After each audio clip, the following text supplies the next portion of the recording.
Welcome, welcome. Yeah. This is the Immortal Studios Birth of a Storyverse panel. It's our first panel ever for a convention. It's a truly momentous occasion for us. We had launched this company right smack in the middle of the pandemic. Certainly not planned, it just happened that way. So we haven't really been able to get on the road and talk to you guys and meet you guys and tell you all about our plans at Immortal. But that ends today because this is our first panel. I'm Hank Knaltz, I'm the head of publishing for Immortal, and I'm just gonna, thank you. And I'll just quickly introduce everybody here on the panel. To my left, your right, is Peter Shao. He's the Immortal Studios founder and CEO. He's also the co-writer for CIS, Chronicles of the Immortal Swordsman. Next to Peter, we've got Tasha Hugh. She's the co-writer for The Adept, one of our books at Immortal, but she's also, she wrote the screenplay for the Red Sonja movie, and she's the showrunner for the Tomb Raider animated series on Netflix. Next to Tasha is Jen Troy. She's working on a project we haven't fully announced yet, but it's a doozy. It's one of the more popular IPs from the Immortal Library, and that'll be coming out later this summer, so we'll have more news and more announcements around that, but we wanted to make sure we invited her to participate in this momentous first panel. And next to Jen, we've got Ryland Grant. He is the writer of Fa Sheng Origins, which is a project we just launched this weekend on Kickstarter. This is really his coming out convention for the series. He has over 15 years as a screenwriter, does a lot of development work. He's got a new project, State of Consciousness, with Emil Hirsch, and that's coming out this summer. Is that right, Ryland? Looks like it. Yeah, congratulations on that. But we're here because he's writing Fa Sheng Origins for us, and so we'll be talking about that down the way. And last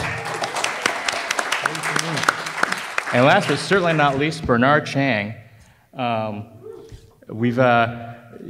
known Bernard for, goodness gracious, years. Renowned artist at DC and has done a ton of work for all of the companies. Right now, his big project is DC's Monkey Prince, which just came out in February. Congratulations, Bernard. He is the artist of the limited edition print that we gave out. You can only get here at Wondercon 2022. We're still not up. And we'll be talking to him about his work at Immortal as well. So with that, I think we don't have our visuals, but we'll get them eventually. But we'll start. Let's actually start with Peter, because Peter. This is a company that's near and dear to your heart. Talk to us a little bit about how it came about. It feels like this is something I've been doing ever since I was born. In hindsight, now as an older person, I think back, it's almost like it was planned from before I was born. Some people are born into business families. Some people's parents own restaurants or are professors. Well, my father had a really interesting job. He was a creator. And he is a wuxia writer, so I was born into this tradition of martial arts fantasy literature. My first memories as a child was reading these stories and being completely enamored by them, and not having had a very happy childhood, I would say, being an immigrant and moving around the world, having had to change sceneries so often that this became the place I went to for empowerment, for education, for kind of a sense of life, and I fell in love with this wuxia world that kind of informed my life choices. And it informed me to go into the careers that I did, and ultimately when my dad passed away 3 years ago, I knew that it was time for me to pick up the mantle. It's been something that has been almost happening to me. And I still to this day cannot explain how I ended up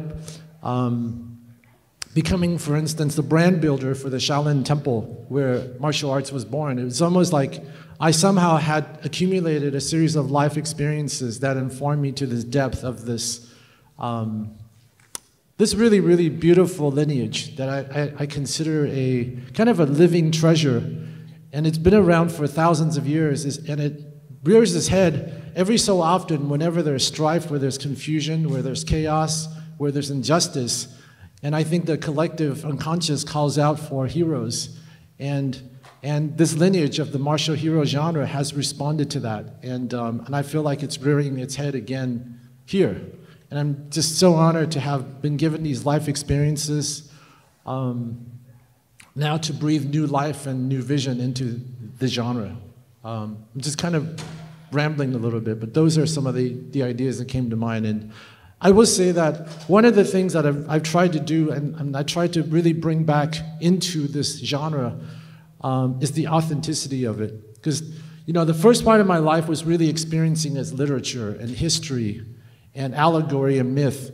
But for the past 20 years, I actually went on a sojourn around the world. I had a chance to train inside the Shaolin Temple with kind of these legendary martial artists. I've actually gone to Tibet to meet these masters. And I've had a chance to interact with a lot of these legendary figures that really began to really shape and expand my perception of what's real. So having had many of these very profound experiences, I really wanted to bring it back. And then with those kind of real experiences, it's kind of informed the mythology of it, it's informed the reality of it, and it's kind of spawned this new understanding of what the genre could be, and I think what they were trying to write about it from thousands of years ago. So one of the things that I was really passionate about doing is kind of taking this genre away from ancient China or, you know, these movies, and which are great and they're really fantastical, but I wanted to bring it here today so that it's a living, it's a living, breathing lineage. And thankfully, I've been able to recruit this all-star team here who are just extraordinary creators to join this journey. And we've kind of put together these four-pillar approach I hope you guys will like, and you'll get a chance to hear all about it as we continue. But suffice it to say, I'm a fan, I'm a practitioner, I'm a creator, and I'm really humbled and just amazed that we've been able to do this and do it with all of you, frankly, because when I look out here, I see so many faces, so many of you who kind of joined us from the beginning. You know, I look at my friend Rick Hernandez. You signed on for the first one. Many of you supported our cause in the middle of the pandemic, and just thank you guys for being here. Yeah, sorry for that distraction. So your your father wrote 62 novels. He did in his lifetime, and they were super popular. Many of which were serialized in China in dozens, if not more, papers across the country. I think at his peak, my dad, whose pen name is Xiao Yi, his daily newspapers, wuxia novels back then was written. He wrote by hand. One of my memories of my dad is I would go into his office and he would be laboring away because his work was syndicated, I think, at its peak in 17 newspapers throughout Asia. This is before there were photocopies, so he actually had to have those, what are those papers called? Those ink papers? He had to write really, really hard because it had to be carbon paper, because each paper had to be sent to a different newspaper. So there were 17 daily newspapers in Asia reading his works every day. And when he was done with the book, when he was done with the title, that became the book. Wow. And that's how he did it. That's amazing. But one of his greatest, I think, one of my greatest sadnesses is that he never had a real editor. And he wrote in a stream of consciousness way. So for all of our professional writers, that was the first draft. He only had one draft. It was whatever came to his mind, went on the paper, boom, was on the newspaper the next day, and then a year later, here's the book. And then he's on to his next one, he's on to his next one. So he never had a chance to really reflect back, because there's some really, really terrific pieces, and I'm just amazed because he's such a natural genius. The fact that he actually became a best-selling author this way without being ever edited. So part of wanting to pick up where he left off was in revisiting his works. I just felt like there's so many nuggets that was never properly, I mean, he did incredibly well, I mean, I think there's an opportunity to really savor it, and because I've had the experiences that I've had, I just kind of shared with, I started to really see the genre in a different and complementary way, and now it's like, it's really our missions coming together now. It's like, right. Anyways, that's Well, a little bit about the backstory. When you review the 62 stories, I mean, you found that there's some commonalities in a lot of the stories, and there's some threads that your father either subconsciously or maybe consciously, but didn't shine a spotlight on it. He really worked them into the different stories, and I think as you review the library that you have, you're taking those commonalities and developing the Storyverse. Yes. Right? Yeah. I think in reviewing my dad's works, different names came up, and for those of you here, a reappearing theme that came up was this concept of 7 cultivations, the true man of 7 cultivations. It surfaces in Assassin G, and also surfaces in the Chronicles of the Immortal Swordsman. And prominent immortal and martial heroines. Another thing my dad really focused upon was really elevating the position of women. He wrote about the martial heroine as equally badass, if not more than the men. And that Lady Wu's or Madame Wu's showed up, and now we have a chance to interconnect them and build huge amounts of Easter eggs. I'm happy to share with you that within the 4 pillars we'll be talking about today will be a lot of those Easter eggs that I don't think he intended, but now we have a chance to co-create them. And some other new things we've added to this concept of wuxia, martial arts fantasy, in addition to making it modern day, is that have you guys seen, what's that show on Netflix? Wu Assassins. So Wu Assassins, I think one of the things that I'm not a big fan of that's happening in the genre is that everything goes.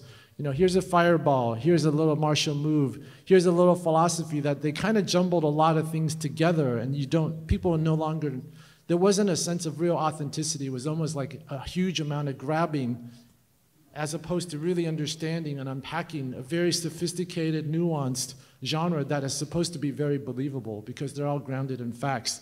So I decided to create 4 pillars to really honor the different aspects of wuxia that's never been put under the same roof. And where my father was focused on parts of it, we decided it was important to bring back the Shaolin lineage, which is the launching, the birthplace of the Kung Fu mythology as we know it.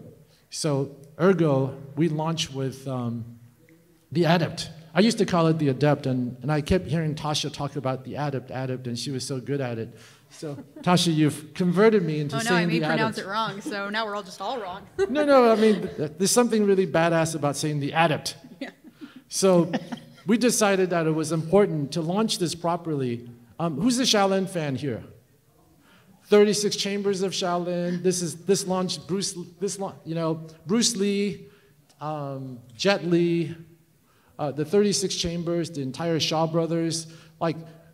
I could not overly emphasize the importance of Shaolin, so this is one of the things that I decided to bring as the brand builder for Shaolin. We wanted to start with Shaolin. So ergo the Adept. And from this world of real martial arts, we go to the second sector. This is where Assassin G would live. We're calling it the Masters of Qi because this is when the action becomes very internal. This is where the supernatural happens. This is where levitation, this is where cool qi happens. This is where people start to jump around on rooftops like they're weightless. This is actually a second pillar, and we're diving into not only the practices, but the story, the poetry, the ideas, the characters. And then beyond that is the world of the Immortal Swordsman. So this is when things become very supernatural. Yes, there are fireballs, there's evil spirits, there's different dimensions of being, and all the way to the 4th pillar, the pillar of the Arhats. This is where the Monkey King would live. This is the intergalactic stuff, so the stuff that you're working on is actually in that pillar, and they're actually connected by philosophy, by history, by the evolution of consciousness that's finally being verified by quantum physics today. So I think of these 4 pillars as something that really leans into the genre and unpacks it in a way that has never been done before. So we're bringing something new.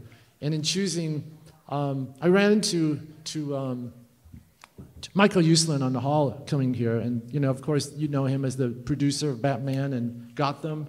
Well, I'm a lifelong Angelino. I love LA, and we decided to make LA the backdrop for the Immortal Storyverse. So we are taking the genre outside of ancient China and putting it modern day. And there will be A diversity of faces and experiences, because representation is important. Representation of not only skin colors and cultures, but psychographics. Ergo, the idea of awakening the hero in everybody. So ultimately, I believe these stories have the ability to awaken heroes. And ultimately, you guys will be the judge of that. That's great. Well, so thanks for the overview on the 4 pillars, one of which is I was going to say the adept, but now I will say the adept, with writer Tasha Hugh. Tasha, you co-write this with Charlie Stickney of White Ash fame, right? Mm-hmm. How do you guys do that? How do you go about co-writing a comic? Well, Charlie is fantastic. If you don't know his work, White Ash, definitely go check it out. He's so creative and so good at story. And I actually came in a little bit late. I came in a little bit after Charlie. So the way we work together is he and I will usually sit together, go through an outline, figure out what are the themes we want to talk about. We really start there, and speaking to kind of Peter's point about the hero within, that's kind of always our starting point.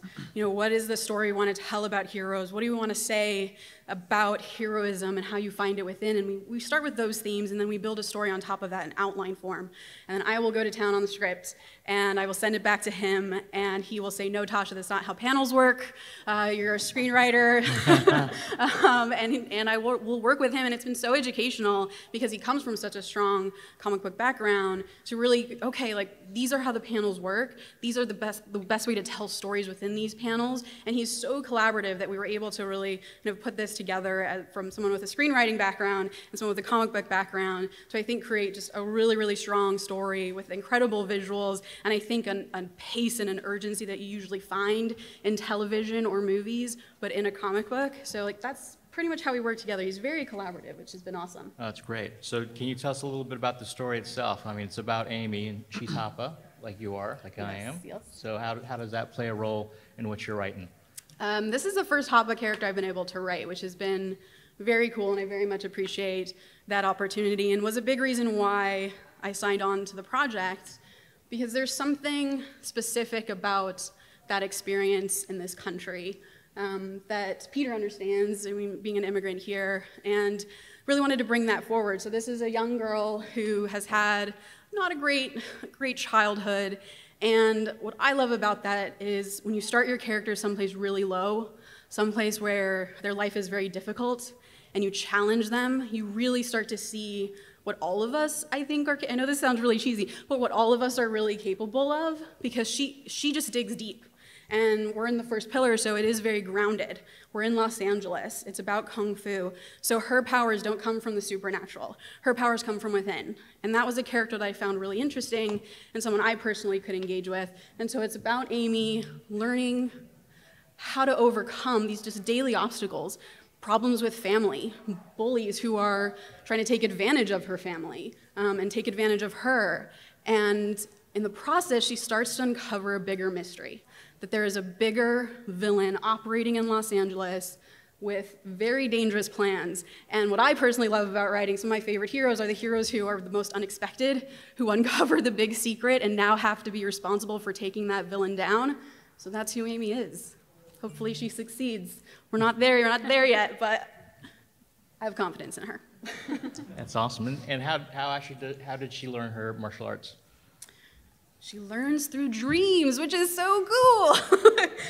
Which is a big part, I think, too, of a lot of like Shaolin movies and shows that I've seen as well, where the Shaolin master visits her in her dreams, and she wonders, is that real? Like any of us, we wake up and could that have been real? But when she gets in a fight, suddenly she can do the moves as if it's muscle memory, and she starts to realize this is real. Whatever's happening in my dreams is actually teaching me in real life, and she starts to try to channel those dreams. How do I actually be active in that process? And that's a little bit where some of the supernatural does kind of collide. I'm a fantasy writer. I love that stuff. So the ability to be able to bring some of that in as well, it's still grounded in that she finds the strength and the abilities within herself, but she learns in this really cool sort of ancient Chinese dream world from this Kung Fu master, Fa Shang. That is awesome. Yeah. So here's an opportunity for you to look cross-plugging. You know, how do you find time to write this comic with all the other things that you're writing, and what are those other things? well, I'm late in turning in a draft, Peter, so I'm not By feeling the very way, good. guys, she's going to be very humble, but Tasha is probably one of the most in-demand writers in Hollywood today, and it happened on our watch. So congratulations, Tasha. Thank you, I appreciate that.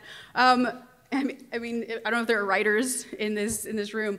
Really good scheduling, guys. Just like wake up real early, make sure you have every hour planned of your day. This is when you're gonna work on such and such project, 9 to 11, and then, you know, just keep moving. Just keep moving. Don't see your loved ones. Right. So you're squeezing in Tomb Raider in between your scripts for. Yeah, I'm working on Tomb Raider, the animated series. It's coming out on Netflix next year. Please go see it. Please. You also just sold a show that you're also show running for Amazon. Yes, right? there's another animated show. I told you. Starting soon at Amazon. That's going to be awesome. Red Sonja starting to shoot this year, which will be great. I'm writing a couple movies as well. So yeah, it's a busy schedule, but it's manageable. As long as you just schedule yourself, you can get everything done. That's fantastic. So Jen, you also have a similar experience and background. You used to work on the Supergirl TV show. Yeah, I did. And, go ahead. Yeah, I mean, it's like Tasha said, you kind of have to like schedule yourself out, and then also TV and comics. I definitely also had to learn what is a panel, what is a page turn. Oh, sorry, splash page, exciting. But I'm an action writer, so that kind of was really fun to be able to take some of those kind of really fun adrenaline like superhero beats into the wuxia world, which has been just kind of awesome. Yeah, I think one of the things that we found when we convert people from TV or movies is the amount of action you can put into one panel. So we'll get a lot of scripts that say Amy does this and this and this, and then she does this. Panel 2, Amy does this, this, and this. And He's talking about me, guys. He's talking about me. I'm making fun. Not that you actually wrote that, but it's one of those things where you have a static image. You can't do 6 things in one panel. And there are some artists who can pull off miracles and show off the semblance of motion and action. But you have to kind of really drill it down, and the vernacular is slightly different in comic scripts. And I don't know about you, Jen, how you felt coming from TV as well, but it's such a fantastic learning curve that really teaches you how to tell action stories better. So, I mean, I learned so much, and by being forced to be economical, you find the core of what the fight is about and make sure the panels get that across, versus when you're in TV, you go crazy. I just wrote an action scene the other day that was like, I have no idea how they're gonna shoot this, good luck. I just wrote whatever I wanted. But you can't do that, and I think that's actually a benefit in comics. Oh yeah, definitely. I really found that being economical was like, okay, yeah, just what is the actual thing you need to get to? And also, what is the coolest thing that you can get to as well? Because there's always some fun build-up, but you're like, maybe I don't need that. Maybe we can just go in for it. Yeah, it's fun. That's great. And then, Jen, again, we're sort of skirting the issue. We have announced that your next project is Assassin G with us, but like I said, we want to go into the details more in San Diego for that panel. But tell us just a little, tease us a little bit about your project. I'll do my best. I feel like you need like a buzzer to be like, Jen, what are you saying? Not that. When I start to convulse. Yeah, suddenly Peter just dives in front of me, and I'm like, what? Yeah, so our project, Assassin G, because we said that, we could say that, centers around this really badass, like, Chinese-American assassin. So it's kind of amazing just to be able to write a story with a female, like, Chinese lead. Like, it's awesome. She wears pants. Like, yes, great. But it's basically about a clan war or feuding families, and kind of these two people from different families being pulled into this war, this generational misunderstanding, just everything. And it kind of turns into more of a Romeo and Juliet, possibly tragic, you'll find out, love story. So it has a lot of great things. It has revenge, it has these incredible characters who can harness their chi and use it for good or evil. And then also some really great love. I mean, come on, who doesn't love that? By the way, this is one of the seminal works of wuxia fiction, I would say, in the past 100 years out of Asia. The original source material, this is a big Easter egg, I'm not going to tell you what it is, but has been made into television 4 times in Asia. Just my straw sampling, traveling throughout the East, in Greater China in particular, is that about half of the people I talk to have actually seen, read, or watched one version of it in one form or another. So it's in terms of the Immortal Storyverse, this is the most well-known property that we have. So No pressure. Yeah, no pressure. Jen. No pressure at all. But you wrote Supergirl, so it was like it was a no-brainer. That's true. That's true. Exactly. Although instead of like, flying because she has powers, it's really about harnessing her chi, which I think is really kind of awesome because you get to see a human being learn how to do that, how to unlock that power within herself. And I think that's also a very powerful message to send, especially for a woman, I know Xiaoyi had taken great lengths to describe some of these actions and maneuvers in his original work, and I know that you've been taking that as well and using that as the basis for your action scenes. I have, yeah. It's been incredible. There are so many wonderful moves, and it's just interesting. Just like different ways, different families or the different clans have different moves that they all use. And I just love this idea that in a world, one martial artist could see another martial artist fight and know that person is with this clan, with this family, just because of that one move, which it makes it just like that small world, just kind of like cool seeing all these people do all these different things just from their inner energy, just from their own training, and not something that they were necessarily a little bit born into, but not entirely. They really had to figure it out on their own. That's great. So that represents the second pillar of the Immortal Storyverse. The third one actually is represented by Chronicles of the Immortal Swordsman. And this one's co-written by Peter Shao here, and it's also based on one of his father's works, but very much modernized and taking place here in Los Angeles. Why did you choose this one?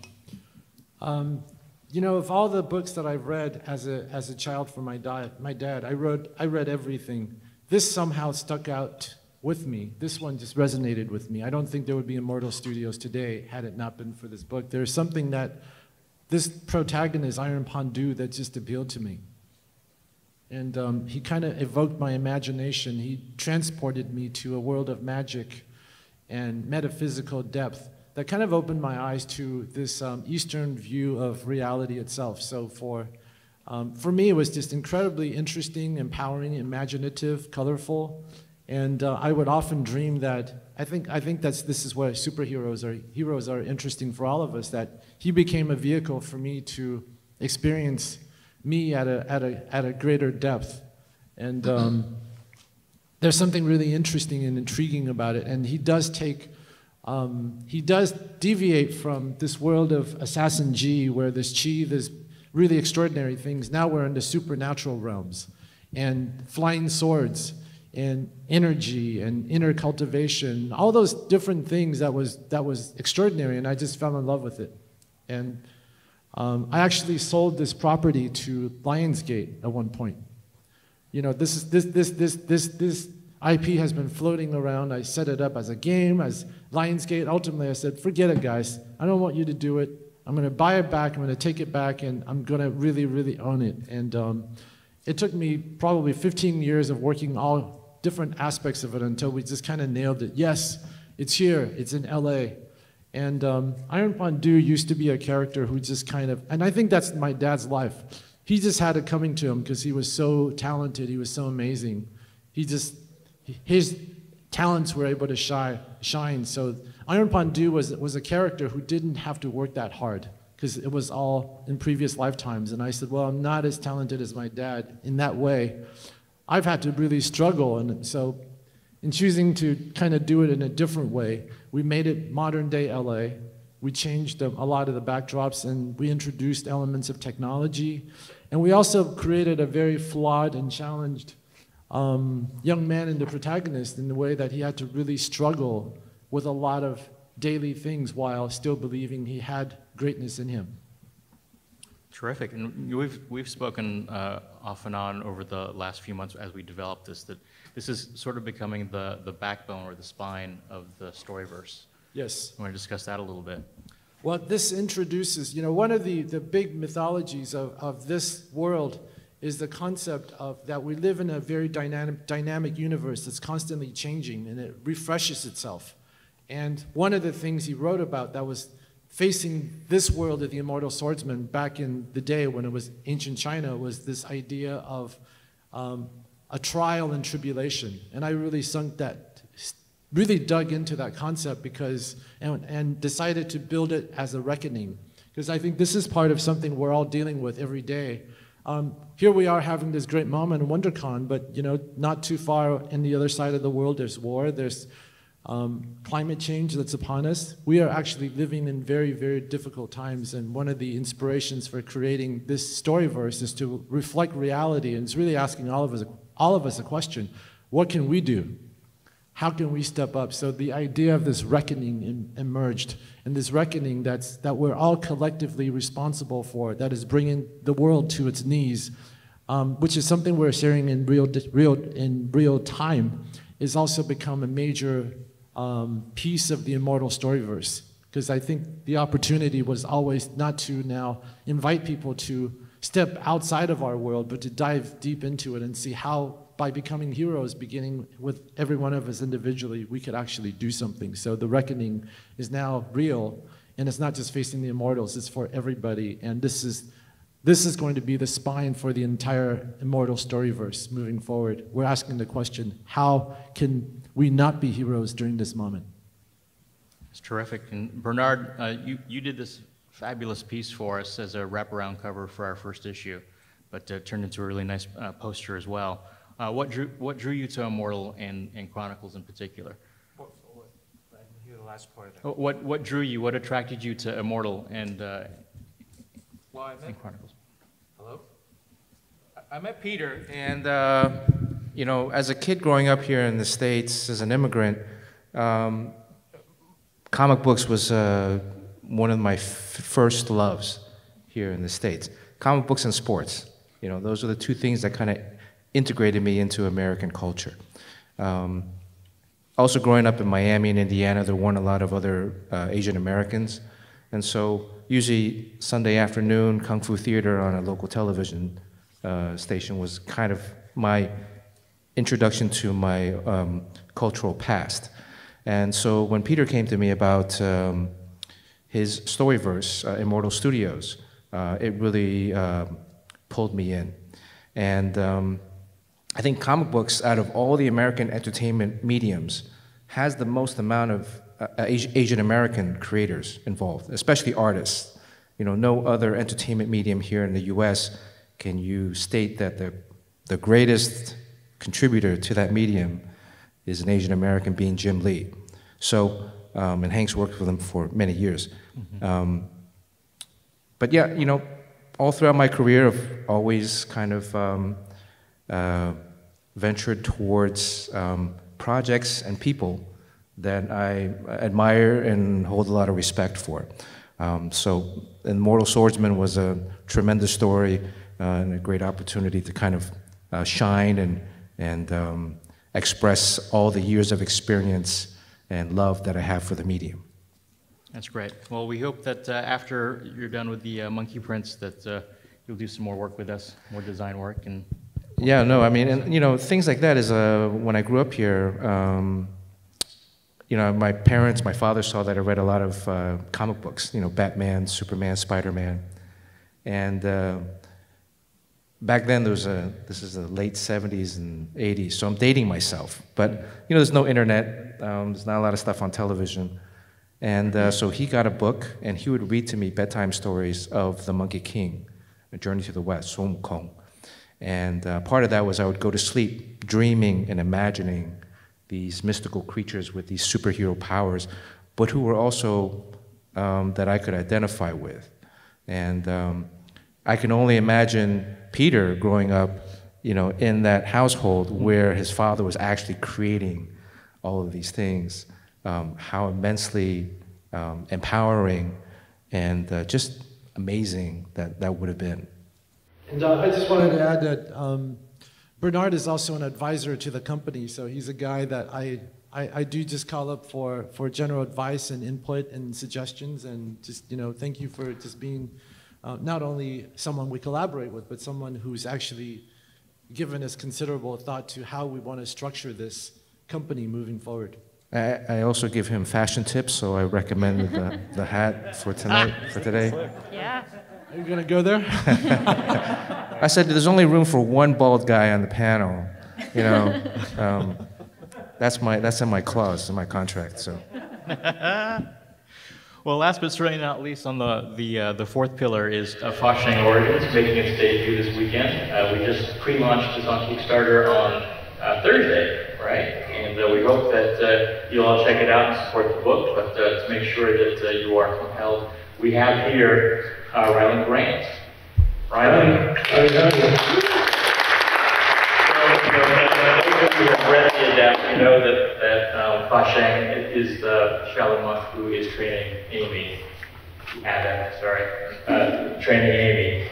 But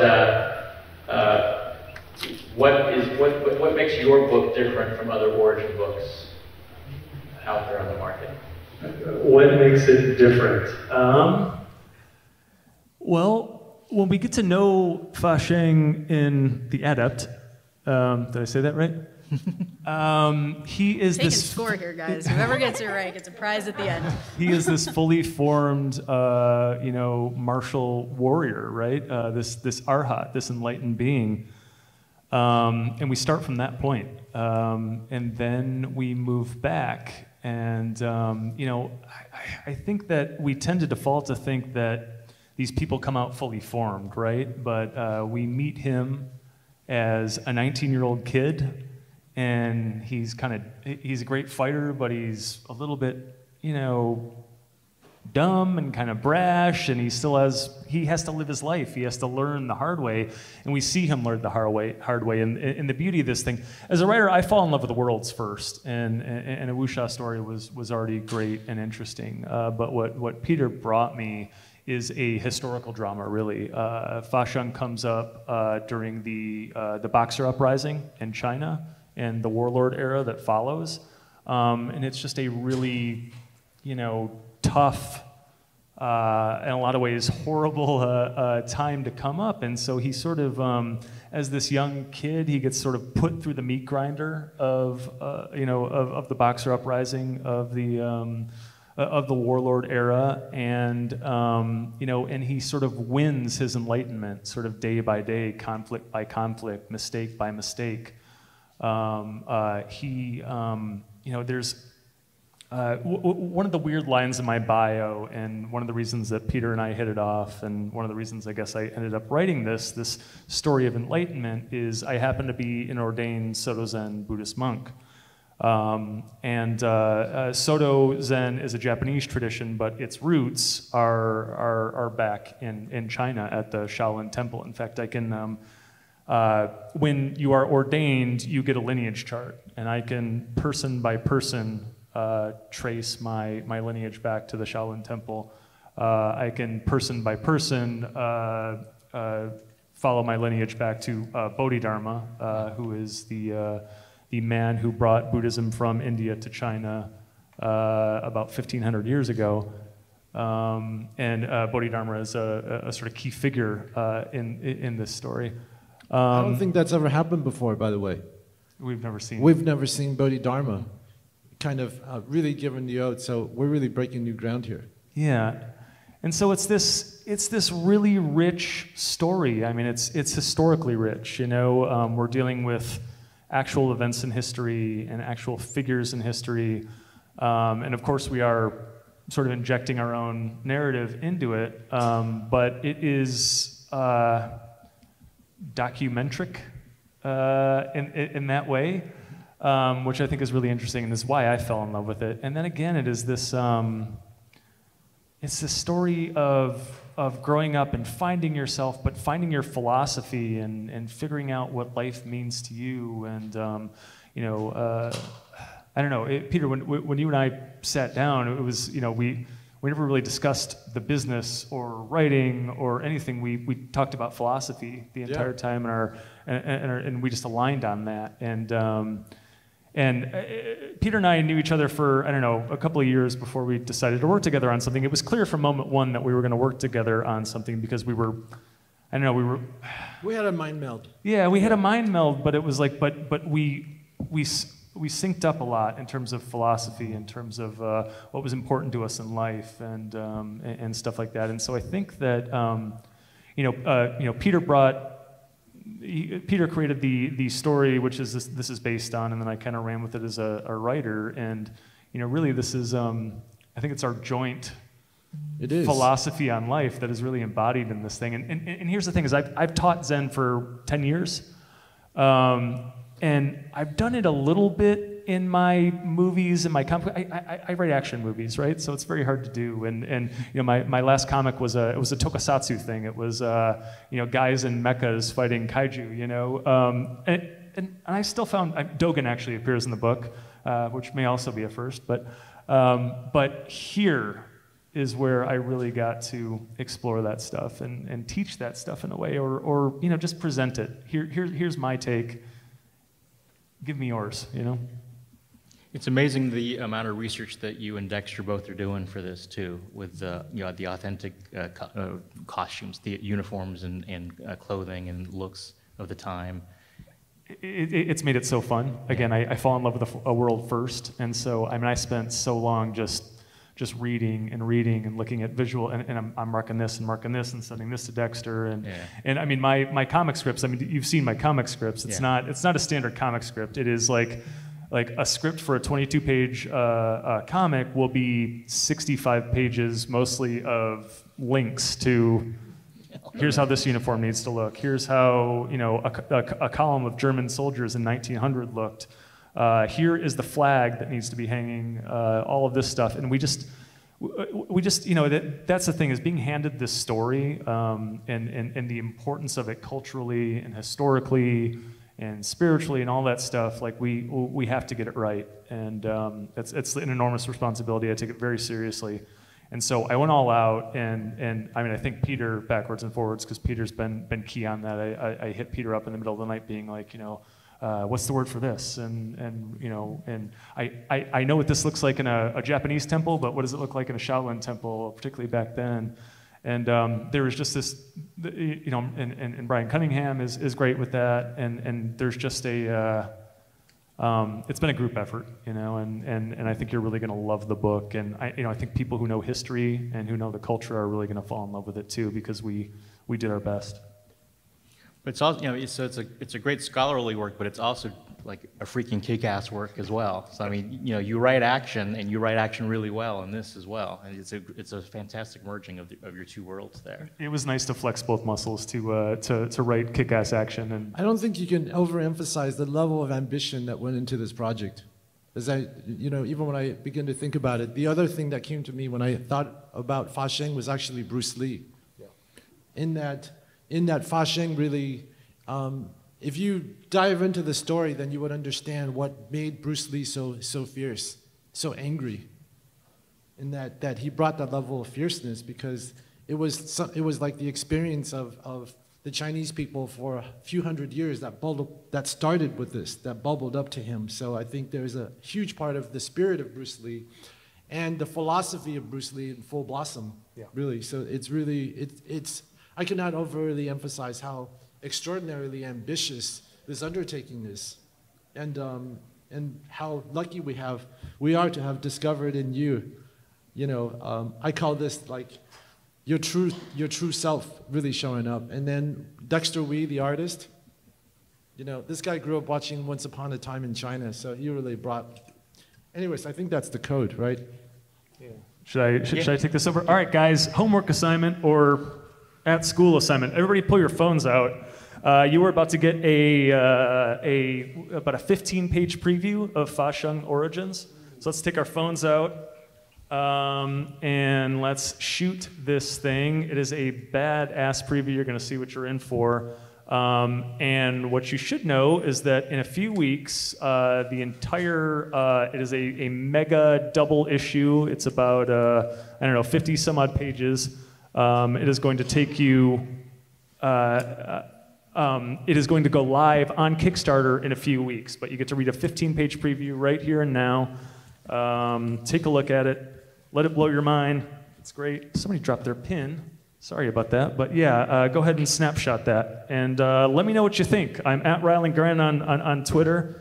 Let me know what you love and what you hate and all that stuff. Sign up for the email list, and please take a look at it in a couple of weeks when it goes up on Kickstarter. There's going to be a lot of great stuff. And really quick, all these books are available online at immortal-studios.com. You can order them, and you can stop by the table and pick up Adept #1 and Chronicles of the Immortal Swordsman #1 as well. We were hoping to do some Q&A, but it looks like we're going to be shuffled out of this panel. We will be outside if you guys want to approach any of us and ask us any follow-up questions, or just share your love of wuxia with us. So with that, thank you so much for coming. Stop by the booth, SP 107. Thank you guys for being here today.